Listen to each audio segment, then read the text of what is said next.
ഗവർണർക്കെതിരെ പരാമർശവുമായി മന്ത്രി വി ശിവൻകുട്ടി. ഫേസ്ബുക്കിലാണ് മന്ത്രി ശിവൻകുട്ടിയുടെ അധിക്ഷേപം. ഗവർണർ പരിണിത പ്രജ്ഞനല്ലെന്നും SFIയെ വിമർശിക്കാൻ അർഹതയില്ലെന്നും ശിവൻകുട്ടി FBയിൽ കുറിച്ചു. MK വിനോദുണ്ട് വിശദാംശങ്ങളുമായി. വിനോദ്, കഴിഞ്ഞ ദിവസവും ശിവൻകുട്ടി ഗവർണർക്കെതിരെ ഭീഷണി മുഴക്കുന്ന സാഹചര്യമുണ്ടായിരുന്നു. സർ CPയുടെ അവസ്ഥ ഗവർണർക്കും വരുമെന്നുള്ളതായിരുന്നു ശിവൻകുട്ടിയുടെ പരാമർശം. ഇന്നിപ്പോൾ SFIയെ വിമർശിക്കാൻ ഗവർണർക്ക് അർഹതയില്ല എന്നുള്ളതാണ് കേരളത്തിൻ്റെ വിദ്യാഭ്യാസ മന്ത്രി പറയുന്നത്.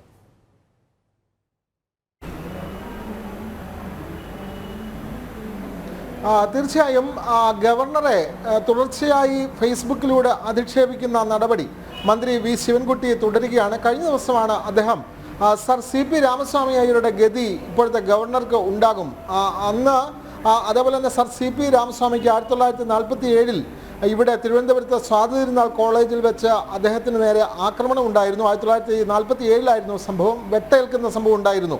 അതിൻ്റെ സ്മാരകം അവിടെ തൈക്കാട്ടുണ്ട്. ആ സ്മാരകത്തിൻ്റെ ചിത്രം സഹിതമാണ് പറഞ്ഞത് ഈ ഗതി ഇപ്പോഴത്തെ ഗവർണർക്ക് ഉണ്ടായേക്കാം എന്നുള്ള ഭീഷണി ഉണ്ടായിരുന്നു. ഇപ്പോൾ അതേ തുടർന്ന് അത് വലിയ വിവാദമായിരുന്നു. പക്ഷേ ശിവൻകുട്ടി തൻ്റെ ഇത്തരത്തിലുള്ള പരാമർശങ്ങൾ തുടരുകയാണ്. ഇപ്പോൾ അദ്ദേഹം പറഞ്ഞിരിക്കുന്നത് കുറച്ചുകൂടെ മാന്യമായ ഭാഷ ഉപയോഗിച്ചിരിക്കുന്നു എന്നേ ഉള്ളൂ.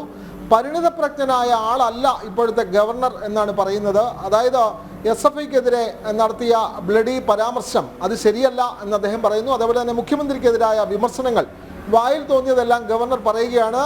അങ്ങനെ ഇരിക്കുന്ന ഒരാളെ അതിനെതിരെ രംഗത്ത് വരാനും അതിനെ വിമർശിക്കാനും ഒക്കെ വിദ്യാർത്ഥി സംഘടനയായ SFIക്ക് അവകാശമുണ്ട് തുടങ്ങിയ കാര്യങ്ങളെല്ലാമാണ് പറഞ്ഞത്. എന്തായാലും ഇത്തരത്തിൽ ഗവർണറെ, ചാൻസലർ കൂടിയായ ഗവർണർക്കെതിരെ ഒരു മന്ത്രി തുടർച്ചയായ പരാമർശം നടത്തുന്നു.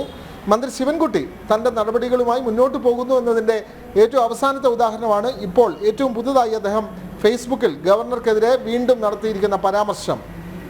ശർമ്മ. വിനോദ്, വലിയ പ്രതിഷേധങ്ങൾക്ക് വഴിവെക്കുന്നത് തന്നെയാണ് വിദ്യാഭ്യാസ മന്ത്രി കൂടിയായ വി ശിവൻകുട്ടിയുടെ പരാമർശം എന്നുള്ള കാര്യത്തിൽ സംശയമില്ല. കഴിഞ്ഞ ദിവസം ഗവർണർക്കെതിരെ ഭീഷണി മുഴക്കുന്നു. ഭരണഘടനാ സ്ഥാനത്ത് ഉള്ള ഒരാൾക്കെതിരെയാണ് കേരളത്തിലെ ഒരു മന്ത്രി ഇത്തരത്തിലുള്ള പരാമർശങ്ങൾ നടത്തുന്നതെന്നുള്ളതാണ് ഇതിലേറ്റവും ശ്രദ്ധേയമായ കാര്യം.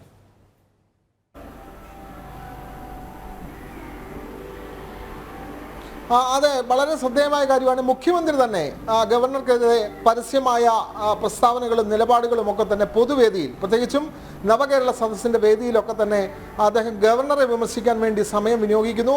വാർത്താ സമ്മേളനം നടത്തുമ്പോഴും ഗവർണർക്കെതിരെ പരാമർശം നടത്തുന്നു. SFI നടത്തുന്നത് എന്തോ മഹത്തായ കാര്യമാണ് എന്നുള്ള തരത്തിലുള്ള പരാമർശങ്ങൾ നടത്തുന്നു. അങ്ങനെ മുഖ്യമന്ത്രി പറഞ്ഞതിൻ്റെ ചുവട് പിടിച്ചാണ് മന്ത്രി ശിവൻകുട്ടിയും ഇപ്പോൾ തുടർച്ചയായി ഫേസ്ബുക്കിലൂടെ ഗവർണറെ അപമാനിക്കാൻ ശ്രമിക്കുന്നത്. ഒരുപക്ഷെ ഇത് ഇത്തരത്തിലുള്ള ഒരു കീഴ്വഴക്കങ്ങൾ ലംഘിച്ചുകൊണ്ടുള്ള ഒരു നീക്കമാണ് നടത്തുന്നത്. മുഖ്യമന്ത്രി ആയാലും മന്ത്രി ആയാലും നമുക്കറിയാം ഗവർണറുടെ മുമ്പിലാണ് സത്യവാചകം ചൊല്ലുന്നത്. അവർ മന്ത്രിയായി ഏൽക്കുമ്പോൾ ഗവർണറാണ് സത്യവാചകം ചൊല്ലിക്കൊടുക്കുന്നത്. അങ്ങനെ ഒരു ഭരണഘടനാ പദവിയിലിരിക്കുന്ന ഒരാൾക്കെതിരെയാണ് ഇത്തരത്തിലുള്ള പരാമർശങ്ങൾ നടത്തുന്നത്. എന്തായാലും രാജ്ഭവൻ ഇത്തരം നീക്കങ്ങളെല്ലാം കൃത്യമായി വീക്ഷിക്കുന്നുണ്ട്. ഇതിനെതിരെ എന്തെല്ലാം നടപടികൾ കൈക്കൊള്ളാം തുടങ്ങിയ കാര്യങ്ങളെല്ലാം ആലോചിക്കുന്നുണ്ട്. പക്ഷേ ശിവൻകുട്ടി അവരുടെ പാർട്ടി അണികളിൽ നിന്നും കൂടുതൽ കയ്യടി കിട്ടുന്നതിനും SFIക്കാരുടെ കൂടുതൽ പിന്തുണ ലഭിക്കുന്നതിനും വേണ്ടിയുള്ള ഒരു വമ്പൻ നീക്കമാണ് നടത്തിക്കൊണ്ടിരിക്കുന്നത്. അതിൻ്റെ ഭാഗമാണ് തുടർച്ചയായി ഗവർണറെ സമൂഹ മാധ്യമത്തിലൂടെ അപമാനിക്കാൻ ശ്രമിക്കുന്നത് എന്ന് വേണം മനസ്സിലാക്കാൻ. വിഷ്ണു ശർമ്മ. ശരി, ഫേസ്ബുക്കിലൂടെയാണ് വീണ്ടും വിദ്യാഭ്യാസ മന്ത്രി കൂടിയായ വി ശിവൻകുട്ടി ഗവർണറെ അധിക്ഷേപിച്ച രംഗത്തെത്തിയിരിക്കുന്നത്. MK വിനോദാണ് വിശദാംശങ്ങൾ നൽകിയത്.